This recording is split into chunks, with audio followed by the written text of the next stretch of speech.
everybody. Turnstone is a Harrisburg-based indie rock artist. His new single, I've Been to the Dungeon Before, is an epic, moody, but catchy piece of music that features guest vocals from Jessica Boyer and violin from Robin Chambers. Out now on all streaming platforms.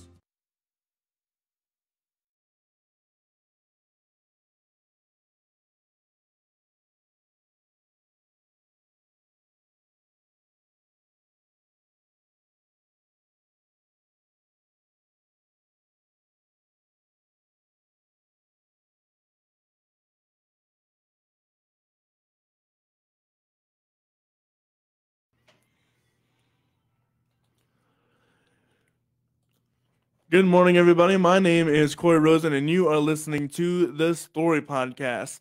Today, I have on a super awesome guest, Kevin Whitaker. What's going on? What's going on, man? Kevin Whitaker was born in Reno, Nevada, but moved to PA as a kid, so he was pretty much raised here. Kevin grew up around music. He played with some friends and was the drummer for Driving Vegas. Kevin had some good projects with friends throughout the years. His life took a huge turn in 2019, though, as he was involved in a certain lifestyle for so long, and Kevin went through a divorce and major changes from COVID. Music was something that saved his life, though. His first release was Part of Me, which was really nerve-wracking for him. And then right after that, Unpredictable Love was his second release and was his first major single, which has now been followed by Crown, which is Kevin's latest release. In this process, Kevin connected with Bradley Denniston from Hollywood, California, and Radium Records to put a 7-song deal together to really help him get good music out and start his career off right. Kevin, how are you doing today? I'm doing, man. It's another Monday. It is another Monday. It's a great Monday, though. Not too cold, not rainy, not nothing. Yeah, it's pretty good. So tell me, Kevin, you were born in Reno, Nevada. When did you move to PA? We moved to PA, I'm going to say 89. So obviously most of my life was out here, but I do have like clips in my memory clips of like moving out here, because it was like, it was just like that big truck, and we're just just driving, long drives, and I do remember that in bits and pieces. But so 89. When did your love for music start, do you think? I'm gonna say probably when my mother bought me my first drum set.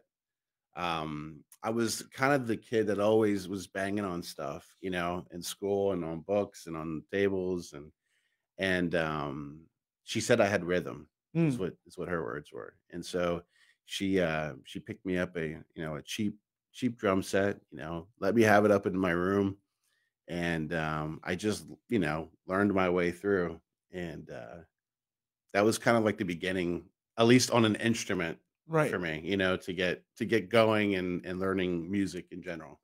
So where did that take you? Did you want to do music forever, or was that just more of a hobby for you at that point? It was just a hobby. Things were different when I was younger. It was kind of like getting involved too deep and stuff like that wasn't really possible for me. But it became more of like a time where we could jam with friends, or just kind of like, I guess, keeping it on a down low thing, kind of, you know what I mean? It wasn't like hardcore serious. Oh, I want to tour and I want to do this. Like you see kids, that are raised up into their teens and they're already out on the road doing stuff. Yeah, shout out to Noah Gimney and Addie Grace and all the youngers, absolutely. And it's awesome seeing those artists play and perform. Addie's actually the same age as my daughter. Wow. Which is named Addie. Oh, wow. yeah, it's funny. Yeah. So, my Addie loves watching her and stuff like that. So I love seeing how these kids are coming up, and it's actually it's inspiring, to see the talent level. And, things are different now with learning music, YouTube, so easy, so accessible. TikTok. I mean, TikTok. Yeah, right. I mean, it's a different world now. When it comes to entertainment and stuff. So, but for me, drumming was just kind of this thing where, because I drew a lot of inspiration from like bands like Tool, Disturbed at the time, and a lot of the rock bands, back then.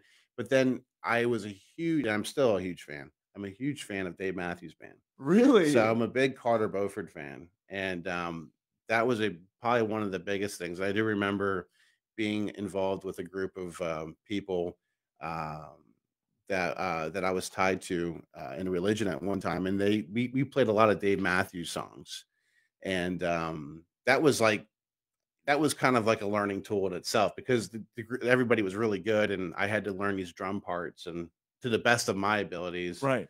And so I would learn them, and we would play for like weddings and graduation parties. It was a fun little time for me. So you do that.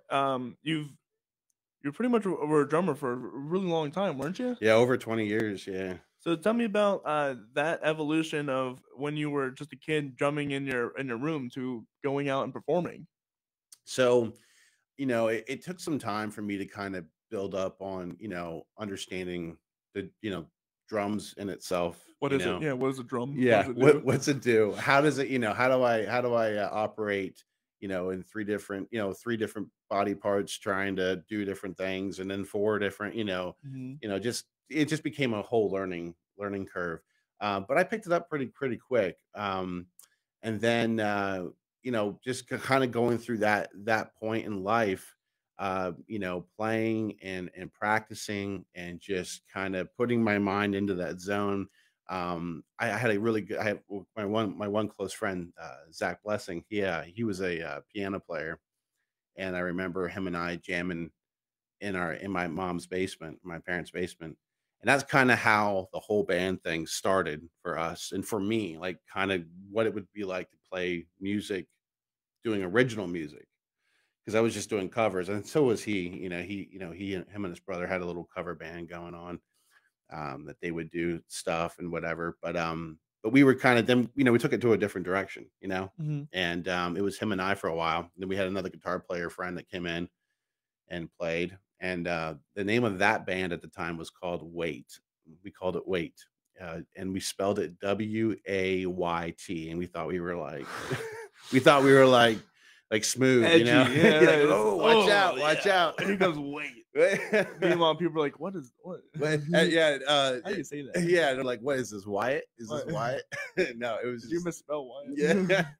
It was so much fun. I mean, like, you think back on those days. It was really cool, and for me, it was like a great experience to have, and like we had our first recording experience. His dad, put up some money, and we recorded up in Scranton, Wilkes-Barre, Mm. at a studio, and we did like 4 songs, and it was like the highlight of that time for us. Like, it was just like, man, we're in this, multi-million-dollar studio, and it's just so cool, Mhm. But yeah, little things like that. That was kind of like the push of slowly getting into music and going. That's really cool because that's just it sounds like you had the very stereotypical, garage band Pretty much. of the kids, Yeah, getting together in the garage and jamming out. That's really absolutely. cool. Yep. Yep. So, when did you guys did that, was that, like, high school or Yeah, I want to say like high school, 17, 17, 18 even. I think, yeah, maybe like 16. Yeah, 16 to 18 is probably a good time frame. And even before that, so like, me going through this drumming, stage in my life, I attended my first concert when I was 12, I believe. I posted about this recently about my first concert was a Beach Boys concert really? in Reading area at the Philly Stadium, Mhm. and when they were the Reading Phillies, and that was a huge experience for me because we got to go backstage. I had my dad's like old records, and I got them signed by like Mike Love and Bruce Johnson, who That's were, really cool. and I like that was a huge highlight for me. And then like after that, I would go home and just listen to the Beach Boys nonstop, and just would play drums with them, and just was musically inspired by that sound and by that era of, like, Of music, the yeah. music, yeah. So, That's But yeah. So you had this first band. Go out and make these singles at the studio. What comes out of that? Anything or I think for me, my life took a different direction. Zach and I, we went both kind of went separate ways. He moved out to California. I got married at that time. Mm, And I was only, at that time married a short period of time. I was young, so that didn't work out so well. But yeah, it was like life went a different direction for us, and we only got back together musically back in 2008, 2009, nice. and that was when we formed Driving Vegas. So I want to kind of go through that little bit of a rough spot. Every musician has it. Hmm. Let's talk about it just a little bit. Yeah, I mean, so there was a time that my drums and I just musically, I stopped. I didn't do anything. My drums were just down in the basement. And this was for a long, long time. And and it really was kind of in that period too, even after Driving Vegas, before I even got into my solo stuff, that music went, so twice in my life music kind of Oh, really? went down, yeah, and went stagnant for a while. But the first time, it did, because I was a business owner too at that time, and I had a family. um and it was different. It was a different time for me. So um but my I guess my goals and my ambitions were set differently, because that's what I was told I needed to do, to have Mm, a successful life. And so I did, and I realized, I wasn't really attaining any sort of success, right. not necessarily physically, like money or anything like that, but just happiness in general. I the happiness that I was told I was going to receive, I was never happy in my previous life. And I had to really discover all that. And so, what was the breaking point that you discovered? I need to get back to music.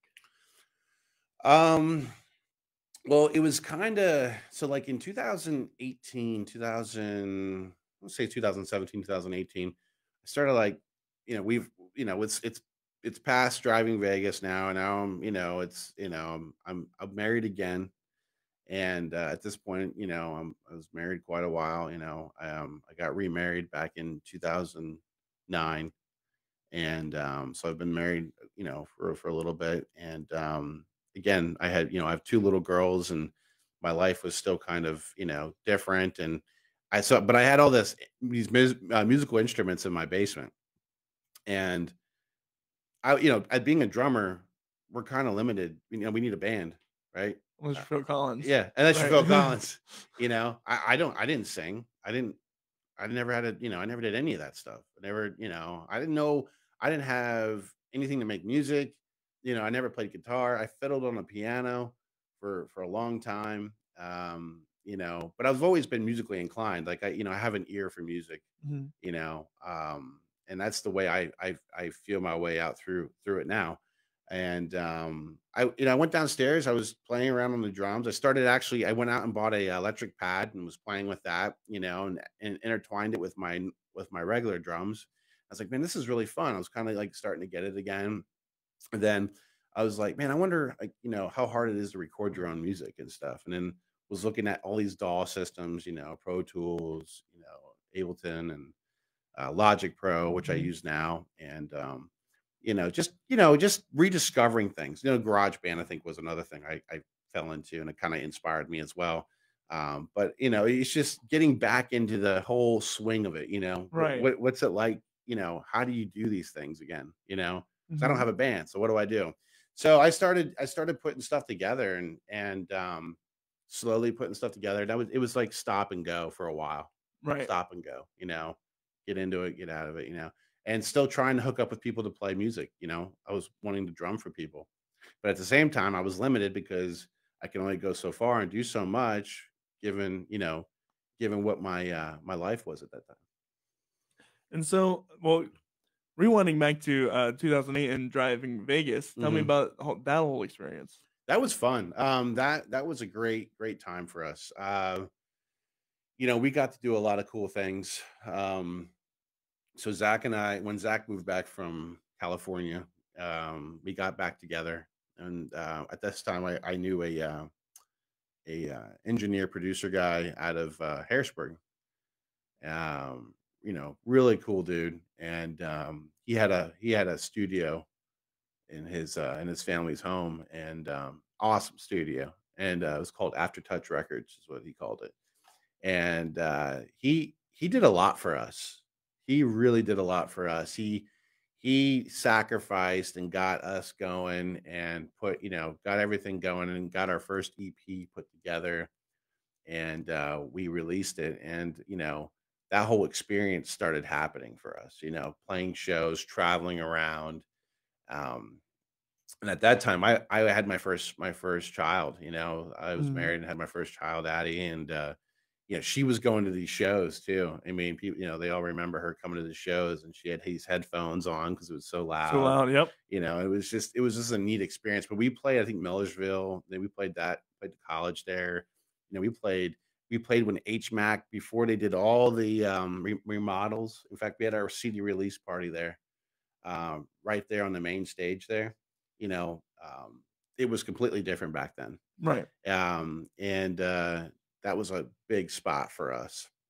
And so it was neat, like it was a different experience for us. We got to, that's how we grew. Like, we're maturing as musicians, and working with Zach. Zach's a fantastic singer and artist. And then bringing on guys. We had a bass player, Dave Thompson, that came in, played, great bass player, and then we had Nate Fowler, who's a fantastic guitar player, and Greg Gunther, who was a piano player, who's a friend of the studio. And but he came in and was playing, and he did a lot of great things too. So we had a nice core of people. Was got through our first CD, was been working on our second release, and then things kind of just got a little haywired, to be honest with you. And I left, thinking that my life would be different. You know what I mean? Like, I needed to focus on what I'm supposed to be doing, I guess. What you're supposed to be What doing. I'm supposed to Yeah, be yeah, yeah, doing. yeah. You know, Being um, an adult. yeah, being adult, and having like this. I had a very strong religious upbringing, um, and that really just put a hold on everything in my life. Like, and that's really what I went back to. I was thinking, okay, this is what I got to do. That's what I'm told I got to do. So I'm doing it. I did, and I just Didn't nothing. Yeah. nothing. Yeah, and I get church musicians get that a lot, Yeah. where people are like, "Oh, don't you want to do what God is telling you it's supposed to be doing?" Yeah. As if being a musician isn't something God would tell you to do. Yeah. Yeah. Even though the biggest book in the Bible is literally Psalms. It's all songs. It's Yeah. all songs Yeah. written by David, a man after God's own heart. Exactly. Exactly. It was yeah, it was just the way the mentality was and is now. I mean, unfortunately, it's very hard to be yourself. And you're put into a bubble. People Then can be plastic. yeah, Yeah. and then you're putting, not only that, but you're also putting God in the box, which is Mm, really not a good idea. no. But you have these conversations with them, or you try to discuss these things. You're wrong. You're wrong for saying it. You're wrong for thinking it. And so I just I left. I got out of it. I mean, this is later on. So but that's where I'm at now. That's why I'm not doing anything like that anymore. Uh but then that's my I was pursuing all these things. I was so music then had to take a back seat. I had to focus on this other stuff, and I wish I never did. I wish I would have stuck it out with driving Vegas, and I feel like we would be a lot further, I think, in our musical careers, um, in different ways. But yeah, I mean, it is what it is. You learn from it, and So was like the church like pushing you away from your music or It was just encouraging me not to do it, encouraging me not to have a relationship, um, like that out, outside what, of the, congregation, just because it wasn't don't interact with sinners or pretty whatever? much, Yeah. yeah. I mean, that's pretty much Oh, how it works, it's the fact that if you're not one of them, if you're not with them, you're against them. right. Pretty much. Dude, that's so dumb. That's something that really bothers me. I'm a Christian. I don't know if you're still Oh yeah. okay. I'm not yeah, I totally, yeah. So, Yeah. and I'll have a quick conversation about this because we do have a Christian following, and we're all on LBC Radio. Yeah. Uh, Musicians need to know this. Just because you interact with sinners on a day to day basis, I mean, we're all sinners, Yeah. right? 100. Everyone's. I mean, depending on what you believe on, totally depraved or everyone's a Yeah. sinner. No one's perfect.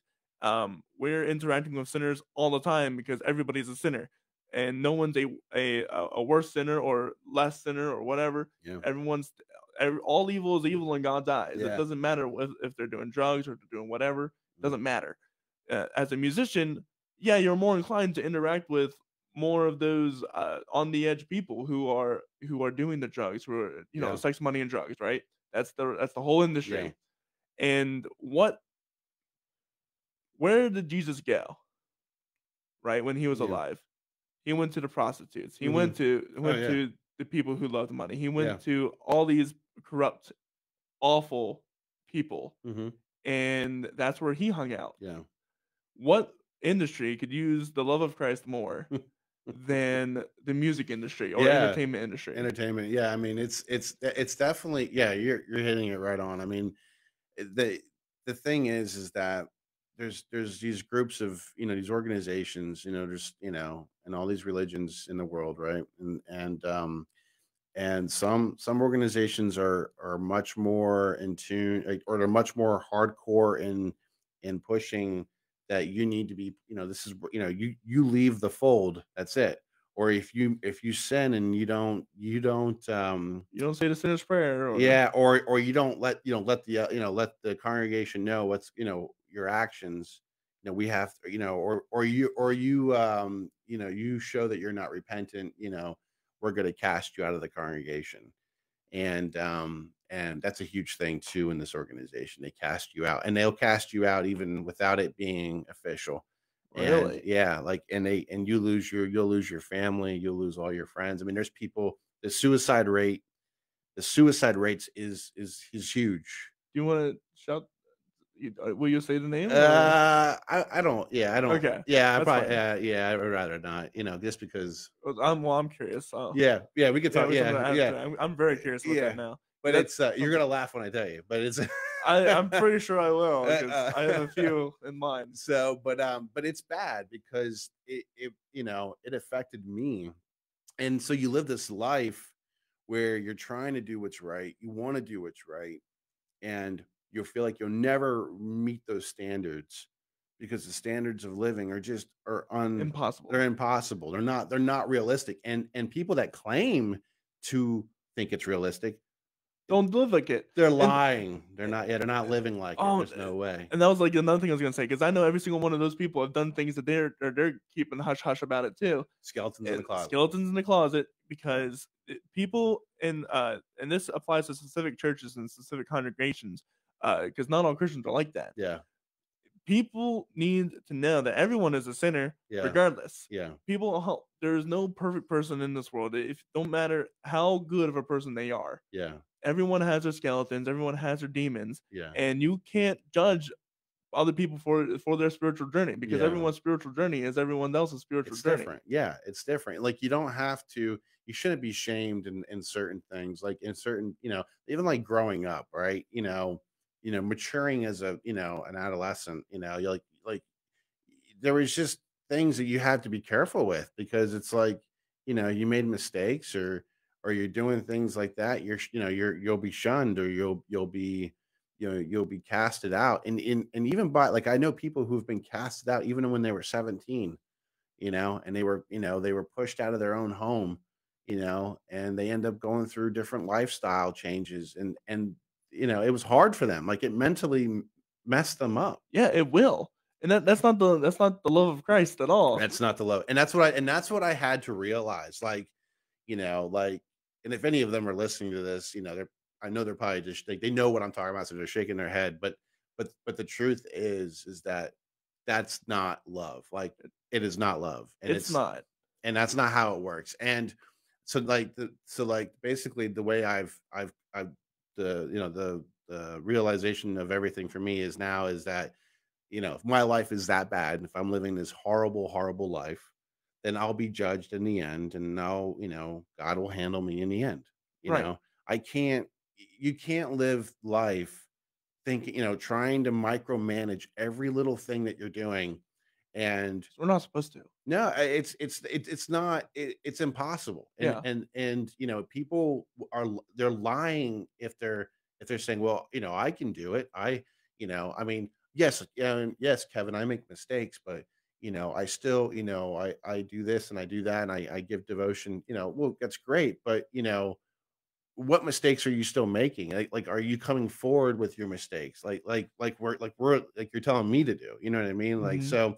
so these were things that really, as a child, as a teenager, it really screws you up. It messes you up, and it hurts you, and it's very hard to come out of it. And I know so many people, Corey, that they're gone. A lot of them are mentally gone Mm. from this. And they've lost a lot of everything in their life. And so now I've refused to go down that road. I refuse to be a statistic, Good you for know. you. So, as of 2019, I had to withdraw myself from it. Oh, good on you. So, Good yeah. on you for realizing that that's a problem because that is not love. Casting, I mean, discipline, yes, Sure. there's a discipline in love, right? Yeah. But to completely shun somebody, to completely think of, what's the one parable that everybody knows outside of Christianity, right? It's the son, right, Yeah. coming back to the father. Mhm. What is that story called? The prophetic. The It's funny. I know I parable of the, oh my gosh, parable of I'm drawing the a blank. pros it's something with the P. Yeah. But the point of the I didn't story yeah, it'll is come to me, it'll come yeah, to me. it'll come to us. The point of the story is that uh this kid Prodigal son. prodigal son, that's Yeah. right, the prodigal son.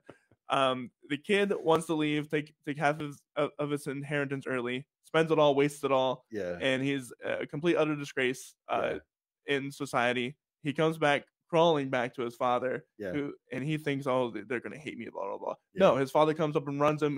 His brother Yeah, is the yeah, person that hates him for it. yeah. But the point is, as a community in Christ, we are supposed to be loving to those who come back to us, Yeah. who realize they make mistakes.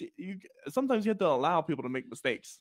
You know what's funny? I was the most judgmental person too when in that organization. I I'm sure you judged had to be. everyone, like, and because you were judged, like your It was ministry a fight. time. Yeah, like if you're because you had that, they want you to uphold a certain ministry time, every month. And then you report that time, to the congregation, to say that, hey, anybody could have made up their time now. Like someone could have Right? said, oh, Yeah. I did 50 hours and they only, they didn't do nothing. Right. Yeah. It's like faking your practice logs. Exactly. Yeah, it is so bogus. And but when you're young and you're growing up, And you're that's malleable, and you're this is it. yep. This is life. This is what I got to do. Um but nobody like wants to sit back and listen to this and say, okay, yeah, maybe there is a little bit of a flaw here. Like this is, and another thing is they claim to be, the only true religion, which is another flaw for me because, I think there's a lot of things we can take from a lot of organizations. I think if you're following the Bible, you're following it, to the best of your ability. I think there's some things that are not practical, and I think there's things that are practical for use. Yeah. And some things in the Bible don't apply to us anymore. So Exactly, exactly, and I strongly believe that. But like the judgmental thing, I wanted to touch on it is that I was a jerk. I people like just even like I well well, that's what you do with your life, well then, that's not good, and your You're going to judgment's hell coming. or Yeah, your yeah. judgment's coming soon, and I hope you wake up and find your way back, or and like stuff like that. And that's not It's right. abusive. Yes, Yeah. it is very abusive.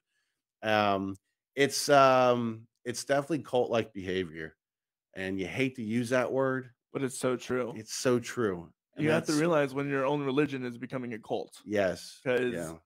if you read the Bible, it's nothing like that. The whole point of the Bible is redemption. If Yeah. there's no space for redemption in your religion, Mhm. it's not. It's a cult. Yeah. Oh, yeah, Sorry. but yeah, and I think that's exactly where a lot of folks have fallen into. And yeah.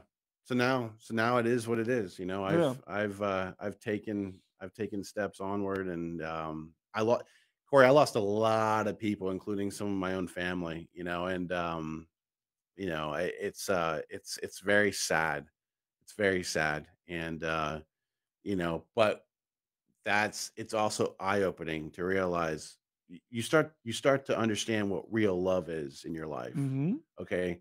And like we all hear it. Oh, I love, you say I love you to our friends, right? Hmm. you know but what really is that love? Like, is that love really genuine, unconditional? Is it, is there something tagged to it? All my friendships and in that past were all conditional. Right. As long as you follow our way and think like us, Yeah. we love you. Yeah, exactly. That's not. So now I have, like, I've grown, regrown my friends, and gotten, friends that have genuinely care about me and love me, and and that's different, and it's nice to have that. And I don't miss any of the people that I was affiliated with. And again, I know that's mean. And sometimes you have to break But it's ties. true. I mean, it is Yeah. so true. And, did I have good moments? Sure, Sure. Yeah. absolutely. Those will live, Those will live. but Yeah, just because something was good sometimes doesn't mean it's good all the time. exactly. And there is a time where you have to realize this is not going to be beneficial for me in the long run, Yeah, and I will not stand for this anymore. You exactly. got to take a Get stand me for yourself. get me out of here. Yeah, get me out of here, please. So you did that. That was like 2019ish area. Yeah, yeah. So that 2019 I left. Um, and at the same time I was going through a divorce. So I was Mm. married 12 years. Was that a part of that whole situation too? No, Or well, yes and no. You know, my ex-wife, who now I'm, like, we have a great relationship, that's good. with raising our children, and she's a good person. So I mean, she has a good heart. You look back in for any sort of relationship, and there's things you could have done better, and there is things I could have done better, and there's things that she knows she could have done better. And that's just what it was. And next thing we're Life divorced. happens. Yeah. Yeah, life happens. But it's a learning curve, and I've accepted the fact of things and changes that I needed to make within myself. And I tie all that I tie all those things that I had trouble with to To the religion. that religion. Yeah, to the organization. Because all that stuff affected just every little piece of behavior that I had. Your worldview that you built up as a kid, or maybe indoctrinated into you Yeah, as a kid, affects everything about you. You everything. will not realize how much you think negatively because Yeah, you were brought up in a negative situation, or yeah, if you're judgmental, you probably think overthinking every single situation you've ever been in. yeah, You're overthinking. Oh, is this beneficial? Is this bad? Or is this good? Is this bad? And you're taking the focus away yep, from what God's plan really is for you. exactly. Yeah, and also the feeling of not being good enough. Yeah, Because that I'm not worth feeling, it, yeah, I'm not worth it. That feeling in itself is very hard especially to. for a kid. Yeah, for a kid. Because yeah, I mean, I did not want my girls to go through that. And that was another huge thing, is reason, that we pulled away. But yeah, I didn't want them to go through that. Like, because see, like, I didn't associate with a lot of kids. We call them worldly kids, Oh, because yeah, you mhm. know, when I in high school and middle school, like, I wasn't allowed to do extra activities. I didn't have band. I couldn't go to band. I couldn't Really? go to football games. I couldn't go to prom. I You were couldn't do the segregated from your culture. Yes, because it was a bad lifestyle. It was bad. It was worldly. It was immoral. And if you do those things, it's going to take you away from God's God. organization, right? God's true organization. But in reality, and some people wake up from this, they call it waking up, and some wake up, some don't wake up. Some they're in zombie mode for the rest of their life, and they'll die that way. One being, unfortunately, my father, and which I love him to pieces, but he's just, His blinders are blinders on. on, yeah. Yeah. And it's sad, it's sad to see that. It's sad to see these people be that way. But that, like, see, like, I lost all that. I lost all out on all those things, and I wasn't gonna let my girls do it, and so going through my divorce, I felt like it was a wake up. I felt like it had to happen. And I've said that before, is that, we were married 12 years.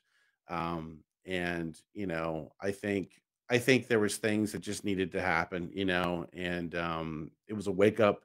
It was like a reset for my Mm, life, and it was a reset for her life. And it just, that's okay. we got two beautiful girls out of it, and that we're raising. And so that's I think that's a win right there, Right, of course. so. But it's just it was challenging going through those times. Like, it was Oh, it I'm was sure. bad mentally for me. I was in such a bad mental state, because I was not only losing my marriage, I was The losing entire community. community. I Yeah. lost everybody. And people are like, and you think that those people, like, these are God's people, right? You think they draw close to when you're going through those tough times? No, No, none of them did. no, They all they don't care. they don't care. They all scrambled about. They acted like they care. They don't know how. They don't see, again, they don't know genuine love. Yeah, all right. That's not genuine love. It's not. They would say, "Oh, how are you doing?" Okay, cool, and then leave. And that was Exactly. their version of caring for you. I had people, including, my friend Zach and my friend Todd, like, I had some really good people that were actually, these are people that are in the same environment that I was in. Mhm. These are the same people that went through the same thing. So we were all in the organization together. But these people were, I wasn't the only one that was waking up and seeing all these things. There's a That's good. lot of us seeing a lot of things. But everybody's handling their own, it does their own thing, and that's that. But these are the people that pulled me out of this pit. Um, that these are people that actually genuinely love me, they cared about me. And if it wasn't for them, I don't know if I would still be here, to be honest with you. Mm, I mean, it was just such a dark, when you go through such dark times, nothing in life matters at that point. Nothing, not even your own children. You're just miserable with waking up and feeling the way you're feeling. And until you get past that, until you can find your worth again and find what you're good at, it's a challenge. mhm. It's a challenge. And unfortunately, some people don't make it through that, and we hear about it all the time, or they fall into alcohol or drug, like, how heavy the Oh, drug yeah. use is around, in these areas now. It's bad, It's incredible, yeah. because people are trying to wash away the sadness, if it comes from their upbringing of some sort, or whatever it is. So, I just didn't want to go that, like, I was very lucky in many ways not to have gone through any of that. It was just kind of either, sink or swim at that point for me.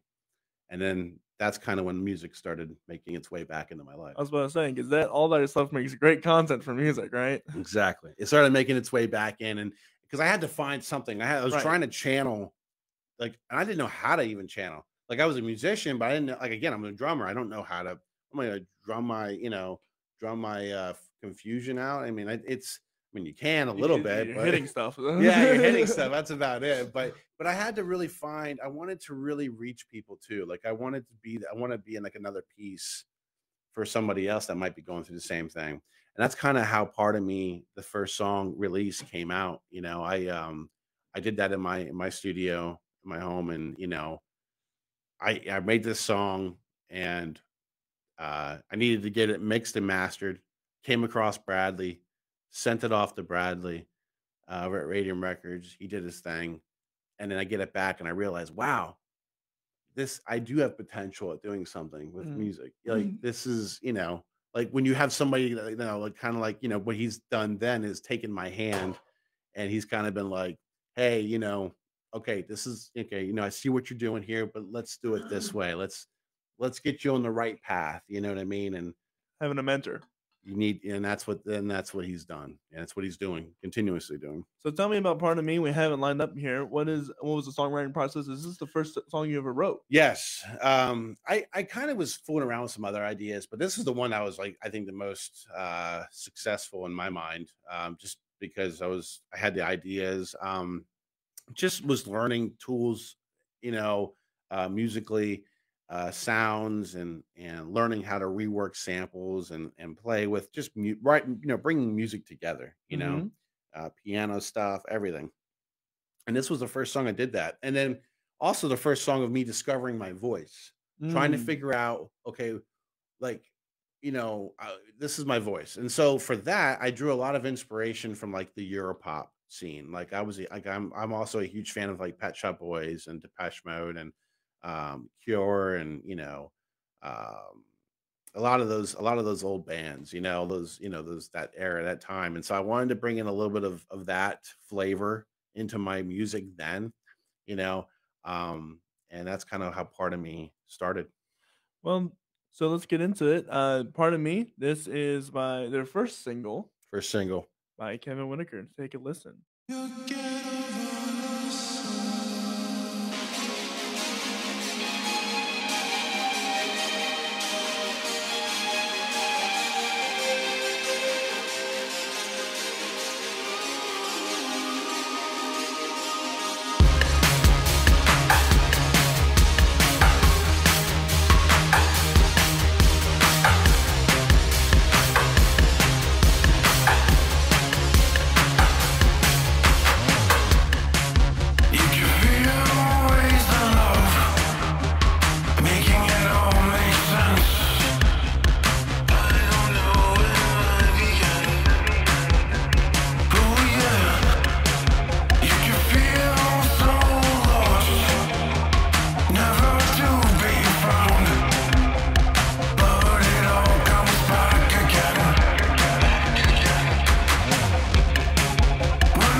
And that was Pardon Me by Kevin Whitaker. What a unique style.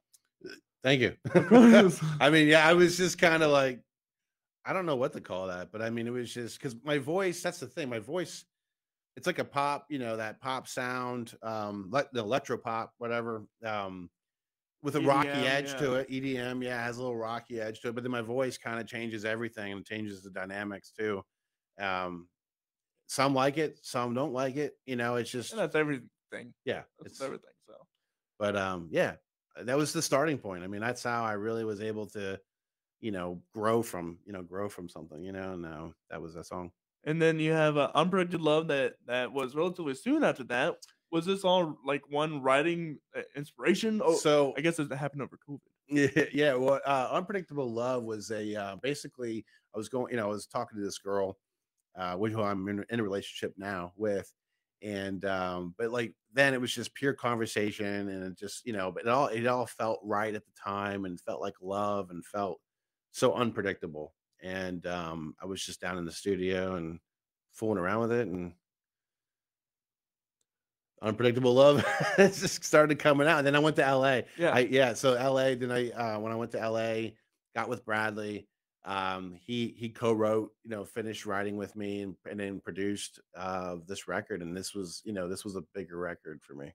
and So is this part of that 7 song that you have, no, or no, this that's was future? actually, yeah. So All right, this we'll was, get to that then. yeah, yeah. So this is Unpredictable Love by Kevin Whitaker.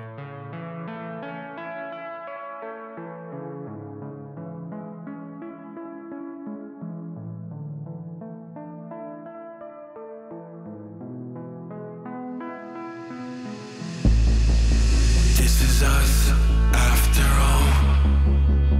Maybe we will never fall. Give it a chance, find your faith, make it dance. Open up to me now. Tell me what you're thinking. Let me in, let me find your heart once again. Gotta wait on her now. Gotta see it through her eyes. She knows it's everything. Unpredictable, unpredictable love. She's gotta know it's all true. Gotta follow her heart. She's gotta find the faith. Unpredictable, unpredictable love. I know that this is a game. We don't need to slow it down. Looking for a way out of this shit town. She goes by a different name, all alone in front of a crowd. An unpredictable love is starting to find you now. Gotta wait on her now. Gotta see it through her eyes. She knows it's everything. Unpredictable, unpredictable love. She's gotta know it's all true. Gotta follow her heart. She's gotta find the faith. Unpredictable, unpredictable love.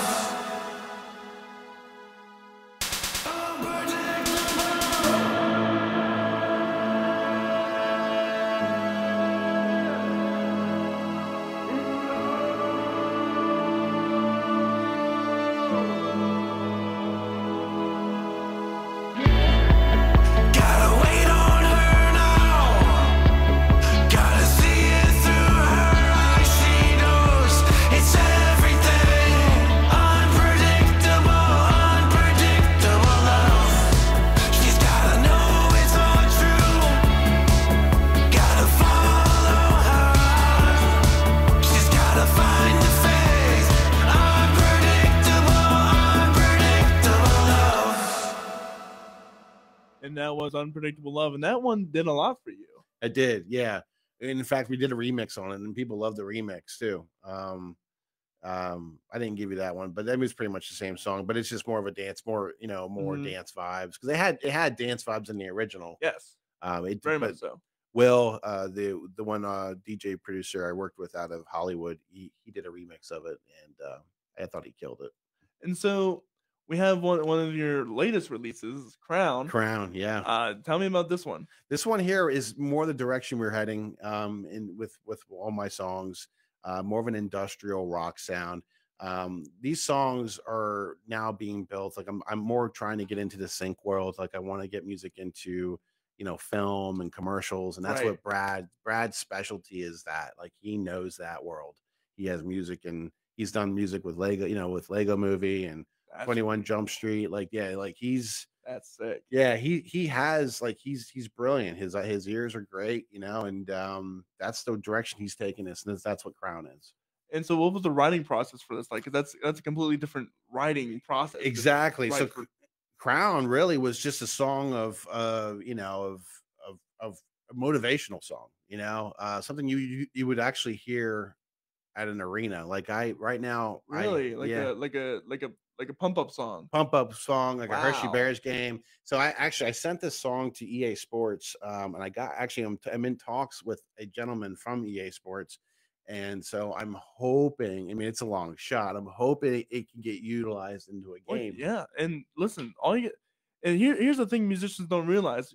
All you got to do is ask, You got to ask. and they can say no, and that's okay. Yeah, and one thing, if I can mention, is one thing that's really important in going this route is you have to have quality music That is very true. and having a Yes. quality engineer and producer to work with. No, you're absolutely right. Without that, there's no nothing. You can be the most talented person in the world it's not always true, but for the most part, Yeah, you have to have quality and decent recordings. You do. It's got to be industry standard at least. yeah, and so that's what Radium has done. I mean, they brought everything. Even Part of Me was, is industry standard. Now we just went from Part of Me, because that was all produced by me. That was just all my stuff. Mm. Now, I'm getting guys with a lot more experience getting their hands on all my music, which I'm fine with, Yeah, and that's okay. helping me write, helping me build, and that's okay. I think it's okay to go that route. Like I'd rather go that route than to waste time doing something that's, That might not be as good. yeah, putting out, trashier music. Yeah, and that's okay. Listen, I know music is your baby and everything, but it takes a village, right? To does. raise a kid. It It takes a does. village to write good music. It does. Yeah. So with that said, this is Crown by Kevin Whitaker.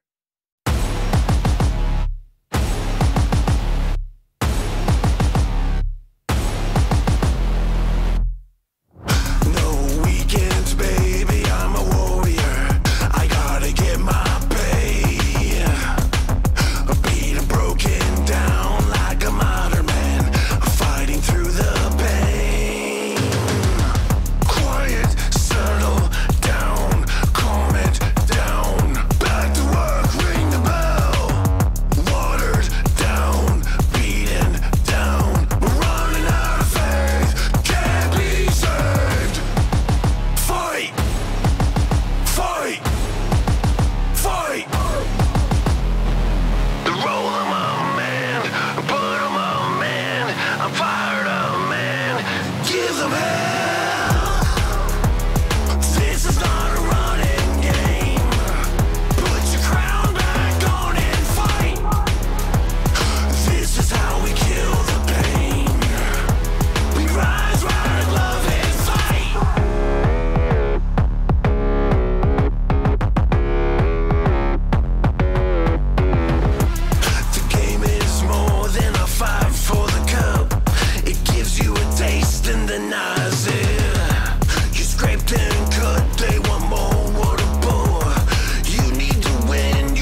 Butterfly's Crown by Kevin Whitaker. Dude, what a song. I'm just going right on my playlist. Thanks a lot, man. So this is the direction you're going. This is an amazing direction. I heavily agree with this. No, yeah, thank you. Yeah, I mean that's kind of where we're going. I mean, this next release that's going to be coming out, I think people are going to really enjoy it because it's taking all those same textures, and this next one's even a little bit harder, but it's still big and big sounds and stuff like that. No, So I love it. It gave me chills when I heard the first thing, and not only because it was loud, but I like loud, yeah, but also just the sound engineering on that is really good. Yeah, Brad's good, man. He is the man when it comes to that. And that's why you lock in with somebody, stay locked in with them, and follow, steer Work the course. with them. Yeah, steer the course. That's something a lot of musicians get cold feet about, because if something doesn't work out immediately, they dip. They dip. Right? They dip. Yep. So you gotta trust your engineers. And granted, you do have to do your research. Don't get me wrong on that. Yeah. But once you find someone that you think would be a good fit, try to fit with them. It's like any relationship. There's compromise everywhere. Yeah. Yeah. And if you want the best product, you have to be willing to be malleable just as much as they are willing to be malleable to work with you. Exactly. Like there's times when even recording that song, like, because I did all the vocals in my studio, and we did a live stream vocal take. So basically it was audio movers that we use. I don't know if you heard of that. And it basically streamed over to his platform. And so it was all taken. Yeah, it was all taken with my setup, my preamps, and which I have a decent setup, but it's not like a multi-million-dollar setup. Right, of course. You know what I mean? But with the way studios are now, and all the technology that we can get, you can make good music out of your home. Yeah. It just takes a good engineer to work it, to glue it all together for you, and so big shout out to Brad and Radium Records and all those, the team of people he has with him. And I mean, I'm so blessed to have them on my side. And you have a 7-song deal with them now. I do, yes. Yeah. Is that going to be like an album or EP? It's basically like an EP. So like we're just putting together pretty much all the songs that are we're just releasing them as singles, and I'm gonna then at the end and just push them all together, package them together, and release it again. But as a new artist, you kind of have to. That's kind of what you have to do anymore. It's like the single game. The album, the art of the album is a little lost. Yeah. Play the single game for a while, get people excited. And I do perform these tracks live as well. I mean, I have a collage of songs that I use and I play with that I may never release, but people do love to hear when I play them live. It's just right now just kind of building the name and building the sound out to everyone. So where can people? Well, actually, we'll get to a few questions that I like to ask all my guests before we head out. One of the ones that I'm really curious about. You still are a man of God? Absolutely, 100%. What is worship to you? Worship, I think it's something we do on a daily basis.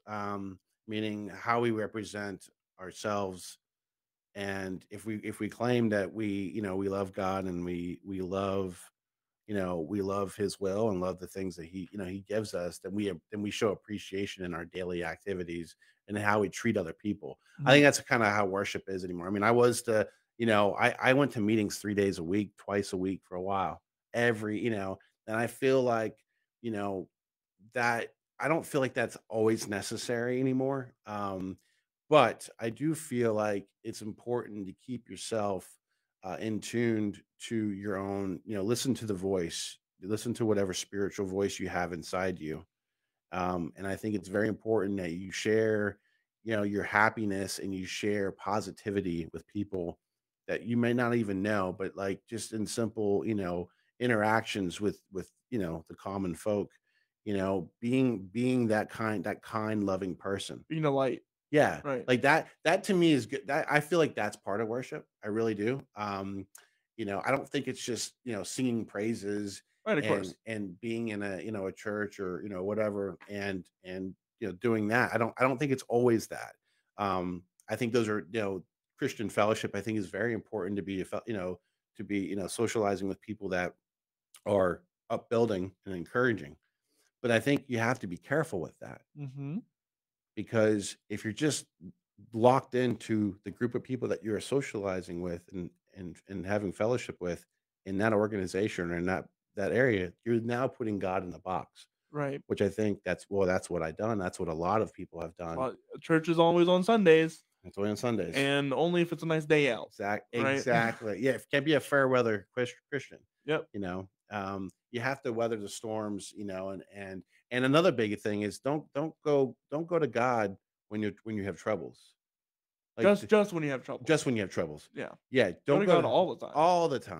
all the time, because that's very important. Because like you see that too. Like you never hear God's name or anything going on, Until and things go wrong. exactly, and everyone's like, Convenient Christianity, that's what they call it. exactly, and that's a bad rap, man. Like that doesn't work either. No. I think it's also important to socialize with people that are going to make you better. They're going to make you a better individual. Find a good circle. Exactly. And it's not always in the church, or it's not always No. in fellowship what you think it is.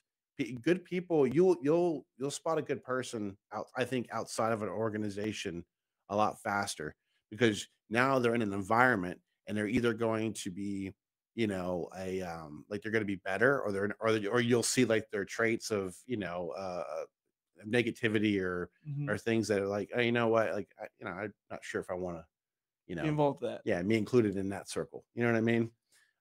So that's just important. It's important to level all these things out, and I think that's what true worship is. So, out of all of these things that you've done a lot of shows, a lot of solo performances, everything. What is one of the funniest or worst things that ever happened to you on a show?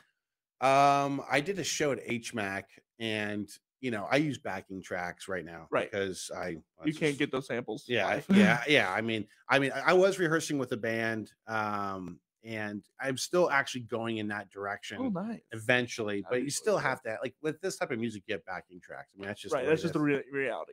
I call it Post Maloning a show. It's That's what he does. Is Post Malone. karaoke your own show. Yeah. Which is, it's all about entertainment. It's all about whatever. Yeah, that's but, okay.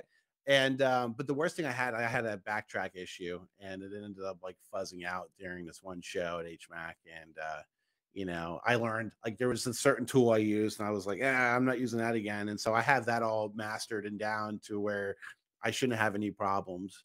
I did it. I've done shows since then and never had an issue. Kind of learned from it, but that was such a fun experience, because it's like again, I'm all about the theatricals and the big sounds. And so like when you go into a good venue, and they can take your sounds, and you're rattling the walls, and people are just like staring up at you, and they're like excited to hear what you're going to do next. I've gotten those vibes even with the few shows that I've done, and it's so neat. And then like that makes you feel good, because you feel like you're doing something right, Worthwhile. Yeah. It's not about the attention thing for me, because to be honest with you, I don't like to be the center of attention. That's fair. I never did. But I kind of put the show on when I have to be. And because I do like to perform. I do like to perform, and I do like to share my music. So you kind of have to have a give and take there. Right, of course. So what'd you do when it fuzzed out? Did you just like stand there like or did you it was towards the end of the show, so we just it almost just like ended. So we just kind of finished out the song and called it the day. But yeah, I mean, people still loved it though. I gained about 6 followers off of that, which, because it wasn't a packed audience, but if I can gain one person out of a show, that was that's a success for me. I opened up for Corey Feldman last year. And that was fun. People really enjoyed what I was doing then, yeah, I mean, I met some great people too along the way, just other artists and other, sound engineers, who run some of these venues. And, it's been a good run, like just getting started. I just started really. So, and you started off well. Yeah, I'm trying. Yeah, that's what I'm trying to do. Yeah. I appreciate that. Yeah, I like to try to, I guess that's the business end of me, because this is a business, I do know business. I know what I got to do. Sometimes it's hard to get to that point. That's where I'm at. I'm not a business person. I'm a visionary.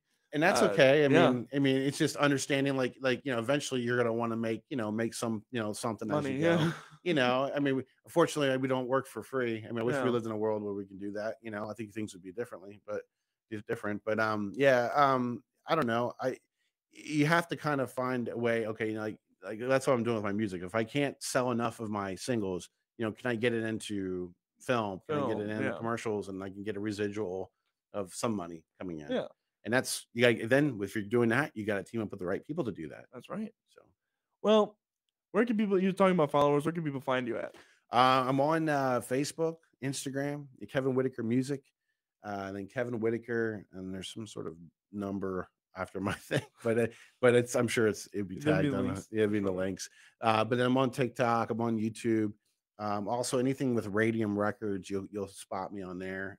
Music videos is all posted under Radium Records. Bradley Denniston, you can almost kind of follow the chain reaction of everybody there. Yeah, and just kind of follow that. But man, it was a pleasure to have you on the show. Thank you so much for getting me on here, man. Of course, man. And this means a lot.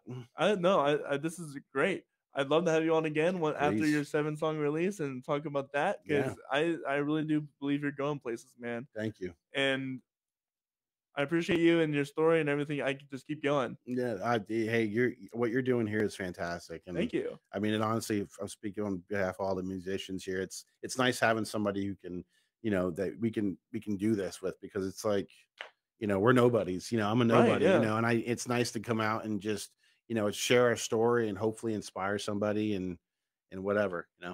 Well, if you want to find out more about this show and what I do, you can go over to CoreyRosenProductions.com. That's CORYROSEN Productions.com. You can find out more about me, the solo projects that I do, and the podcast of all 136 guests before this that I've had on. And we are going to keep going this week. We have a really packed week. Tomorrow we have Dan Mayer. He is a local recording artist, studio. Oh my gosh, recording engineer. That's what they call it. Yeah. That's funny. He's a drummer as well, so I'm really excited to talk to him about all of that. This Friday, we have Dustin LeBlanc, who is the managing director of West Shore Theaters. He's been an artistic director of many theaters and producing giant theaters, giant theatrical acts. So I'm really excited to get into that scene again. I haven't had a theater person on in quite a while, so I'm excited to dive back into that world and all of that. And this Saturday, we have our interview with Night Owl Country Band, or a country band out of Indiana, who run their own award show in tandem with ISSA, which is the International Singer-Songwriter Association. Wow. So I'm really excited to talk to them and get their story. And then we don't have anything until Monday. We have JC Fetlock. He's a local artist who's been doing it for years, and I'm really excited because he has got some stories to tell as well. With all that said, my name is Corey Rosen. This has been the Story Podcast. I hope you guys have a wonderful rest of your day, and we will see you guys later. Thank you. Bye.